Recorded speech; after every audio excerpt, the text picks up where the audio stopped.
Pinellas County Emergency Management. Thank you so much for tuning in this morning. Yesterday we announced evacuations for Zone A here in Pinellas County because of the forecast of storm surge up to 7 feet along our coastal areas here in Pinellas County. That forecast has not changed. Many of you may have seen that the cone has shifted. You may have heard media personnel talking about how Pinellas County is outside of the cone. The cone does not tell you the whole story for where the impacts of the storm are. The outer bands extend much further out. We are still expecting storm surge in our area. We are still expecting tropical storm force and perhaps some hurricane force winds here in Pinellas County. We remain under a hurricane and a storm surge warning. Here's what that means.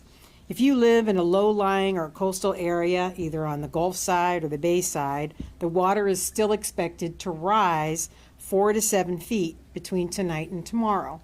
That doesn't include wave action. So we all know as these storms come in, there's wave action on top. Higher than normal full moon tides and heavy rainfall and storm surge will cause flooding in our low-lying coastal areas, with the highest surge heights occurring on Wednesday morning.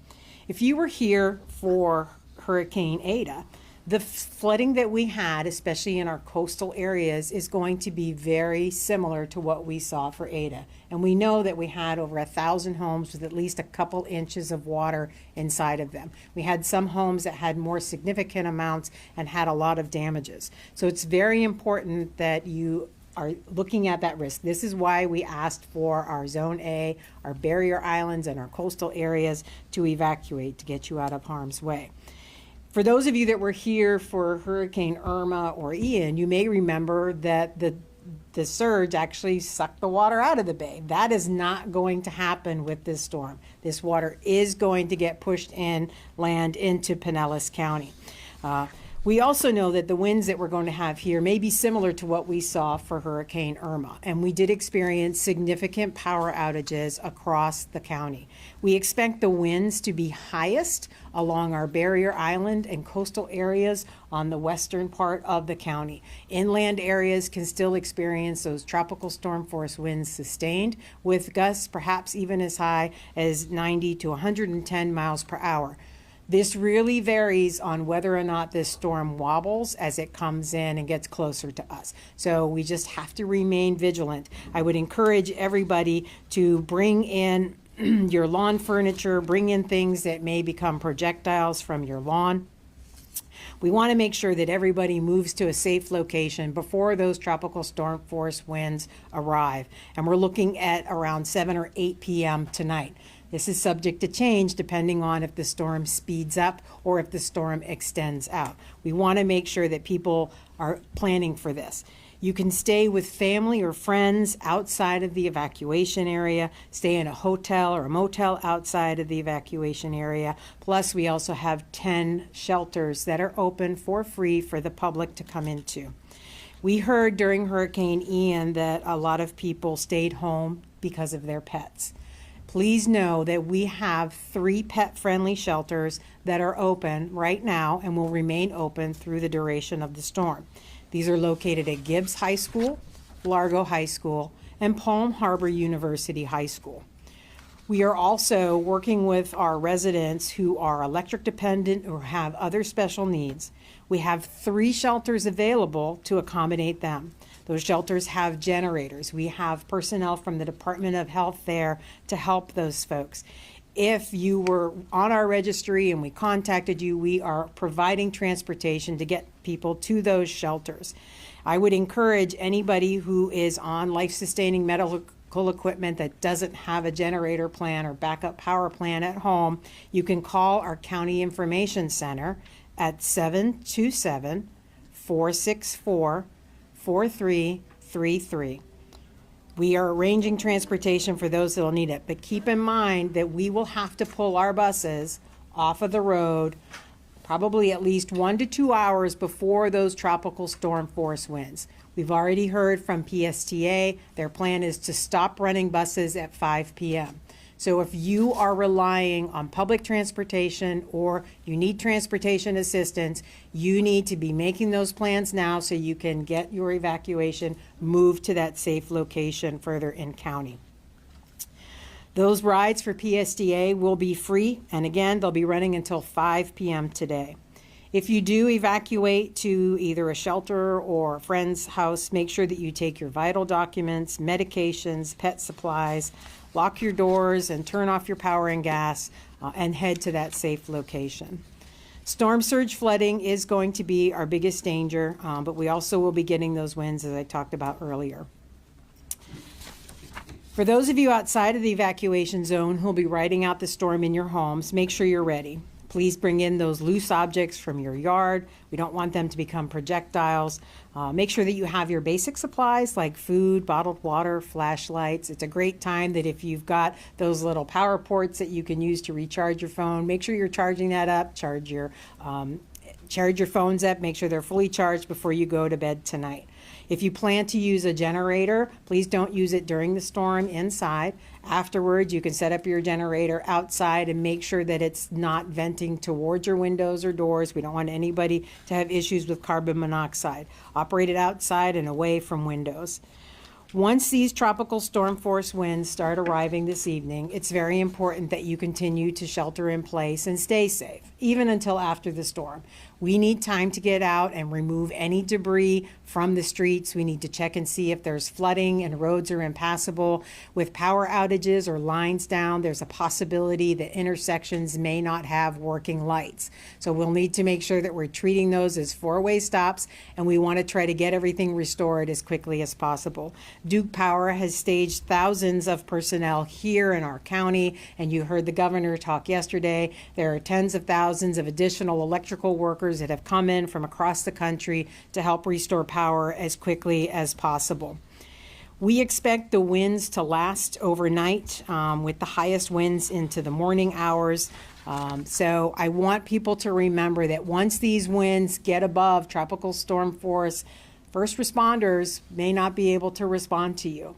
So if you are worried about flooding in your home, if you're worrying about the winds and how they may impact your home, I highly encourage you to move to a safe place, friend or family, one of our shelters, hotel, motel, outside of the evacuation zones. Do that before 5 p.m. tonight. We have detailed information on our shelters, transportation, and what you need to prepare at disaster.pinellas.gov. You can also sign up for Alert Pinellas on our website. We will send notifications to you. We'll let you know when the lockdown period is, when the highest winds are coming. You can get updates from us. We also have a Ready Pinellas app, also in English and Spanish, has great preparedness information, what you need for your kit, and we'll be giving more information in terms of what people need to do to be able to get set for when these winds arrive so we can make sure that people are protecting themselves during the storm. The County Information Center, again, is open 24 hours a day. Again, that number is 727-464-4333. I know that this storm is not headed directly, but please keep in mind it could still be very hazardous and deadly for us. If you're in Zone A, you can expect that 4 to 7 feet of storm surge, and this is above ground. So if your house is elevated at 5 feet above ground, you're only going to see potentially up to 2 feet of water in your home. So it really depends on what your elevation is, but you can see all along our coastal areas, our low-lying areas, we expect this storm surge to get pushed in. We expect the highest surge to occur tomorrow early morning around 5 or 6 a.m. And then we could see, because we know that we've got these higher tides tomorrow afternoon in different places of the county, there could still be some coastal flooding areas, those low-lying roads that might flood on sunny day, king tide flooding. You still could have some water on those roads. So please, you can look up this map at the National Hurricane Center. It's available. We will also post an image afterwards and make it available to the media to really stress that the cone doesn't tell the whole story of what this storm is going to do. Thank you so much for your time. Please don't panic. Please take the time today to prepare. Get to your safe location. If you need to call and talk to somebody, please call our County Information Center. Check on your neighbors, especially the elderly folks, neighbors that might need assistance. We're all in this together, so we encourage everybody to get prepared today, get to your safe location, and have your flashlights and all of the supplies that you need. Thank you.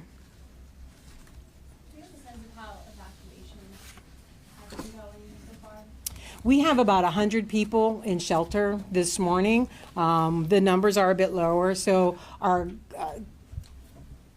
Convention and Visitors Board has actually been calling our hotels to see what the occupancy is. So we are seeing hotels. Some moved people out last night. Some are moving them out today. So again, we really, visitors are a very vulnerable population. A lot of people that aren't from here, they don't know what to do during a storm. So we want to encourage visitors to go home, have fond memories of Pinellas County, come back on another day when a storm is not coming.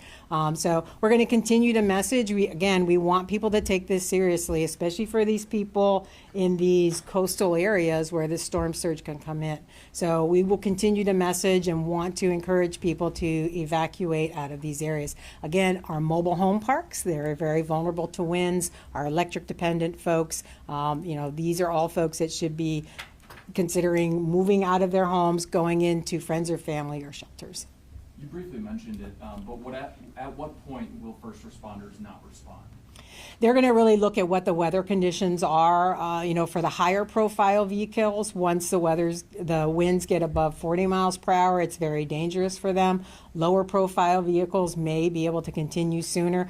And we've seen in previous storms where, the fire districts are really looking at what are the winds in their area. So sometimes North County might be able to respond a little longer when the other portions are locked down. So it's really dependent on what's happening in those areas. But I don't want people to count on, they can just pick up the phone like they do on a normal day, call 911, and somebody's going to be able to get to them. There's a possibility that there will come a point where they cannot respond. Right, and what would you tell residents to call 911 about?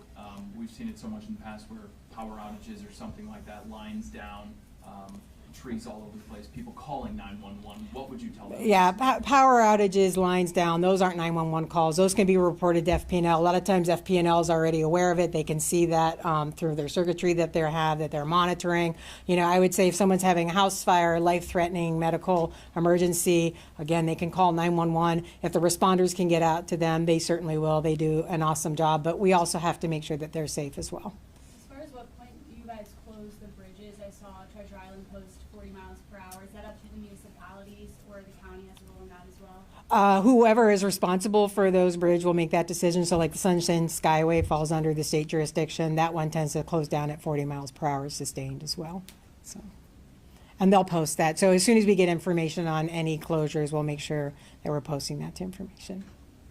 And can you just one more time speak to, Hurricane Ian? We saw that Fort Myers wasn't initially really in the cone, and we saw what happened there, just how serious people should take this. Yeah, people should take every storm seriously. They're all different. And you hear people like, oh, it's just a tropical storm. Well, we've seen tropical storms that have sat on top of communities and dumped 10, 20 inches of rain. So every storm is a little bit different. And again, that cone, I think, is very misleading for people. They want to think that that's where the storm is. That's only where the center is 2/3 of the time. So, and that's always our worry. If you've been watching the storm over the last couple of days, we've seen these little shifts to the left and to the right.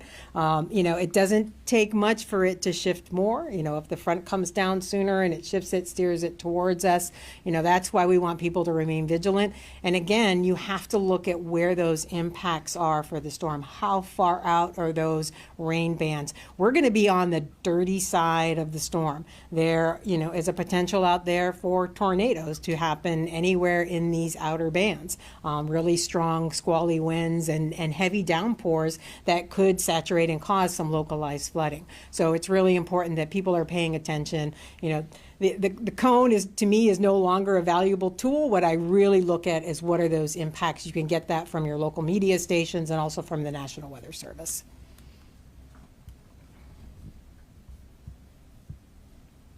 Any last questions from our solo videographers? Anybody? Thank you so much for coming out and getting the word out to everybody. Be safe, guys.